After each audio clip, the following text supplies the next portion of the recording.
யார் என்ன சூழ்ச்சி செய்தாலும் வ.உ.சி. விதைத்த தேசிய விதை ஆலப்போல் தழைத்து மேலோங்கும் என குடியரசு துணைத் தலைவர் சி. பி. ராதாகிருஷ்ணன் தெரிவித்தார். 150 அடி உயரமுள்ள வ.உ.சி. சிதம்பரனாரின் முழு திருவுருவ சிலை மதுரை மாவட்டம் கப்பலூரில் 2.5 ஏக்கர் பரப்பளவில் அமைக்கவுள்ளது. இந்த பணிக்காக மதுரை வண்டியூர் அம்மா திடலில் குடியரசு துணைத் தலைவர் சி. பி. ராதாகிருஷ்ணன் அடிக்கல் நாட்டினார். இதில் புதிய நீதிக் கட்சித் தலைவர் ஏ.சி. சண்முகம், மத்திய இணையமைச்சர் எல். முருகன், பாஜக மாநில தலைவர் நயினார் நாகேந்திரன், நடிகர்கள் சுந்தர் சி, விஜயகுமார், செங்கோல் ஆதினம் உள்ளிட்டோர் கலந்து கொண்டனர். குடியரசு துணைத் தலைவர் சி. பி. ராதாகிருஷ்ணன் தனது உரையில் எந்த எதிர்பார்ப்பும் இல்லாமல் தேசத்திற்காக வாழ்ந்து மறைந்த தலைவர் வ.உ.சி. என்றும் வ.உ.சி. வீட்டருகே வாடகை வீட்டில் தான் இருந்ததாகவும் கூறினார். மேலும் வ.உ.சி. சிறைச்சாலையில் இருந்தபோது யாருக்கும் தராத கொடிய சிறை ஆங்கிலேய அரசு கொடுத்தது என்றும் மாடு இழுக்கும் சிக்கை மனிதராக கைகளால் இழுத்தவர் வ.உ.சி. என்றும் வேதனை தெரிவித்தார். இதனையடுத்து பேசிய நயினார் நாகேந்திரன், சுதந்திர காற்றை சுவாசிக்க காரணமான வ.உ.சி. 3 எழுத்தில் என் மூச்சிருக்கும் என்ற பாடலுக்கு ஏற்றபடி 3 எழுத்துக்கு சொந்தமானவர் என்று புகழாரம் சூட்டினார். மேலும் பொருளாதாரத்தில் பின்தங்கியவர்களுக்கு 10% இடஒதுக்கீடு வழங்கியவர் பிரதமர் மோடி. ஆனால் தமிழகத்தில் இந்த இடஒதுக்கீடு கிடைக்காமல் செய்துவிட்டதாகவும் குற்றம் சாட்டினார்.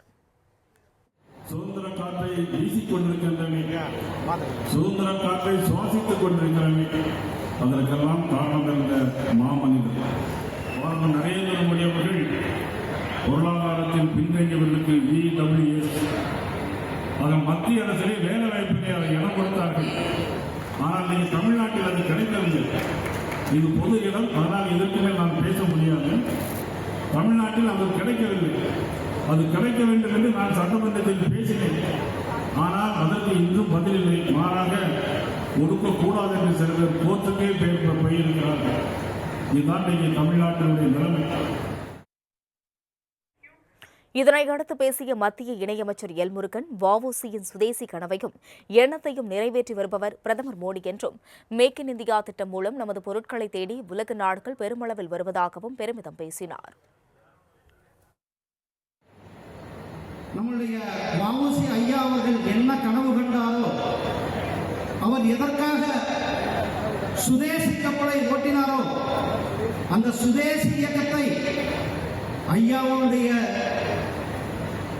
இறப்புக்கு பிறகு 100 ஆண்டுகளுக்கு மேல இன்றைக்கு மீண்டும் சுதேசி இயக்கத்தை, ஆத்ம நிர்பாரத்தை இன்றைக்கு உலகத்திற்கு கொடுத்திருப்பது நம்முடைய பிரதமர் திரு நரேந்திர மோடிஜி அவர்கள்.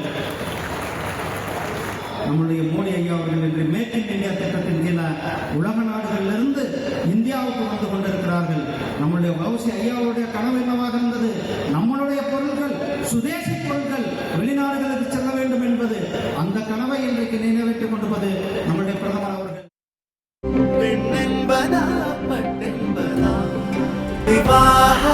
மணப்பெண்ணின் பிரத்யேகமான திருமணம் விவாஹா தி சென்னை சில்க்ஸ்.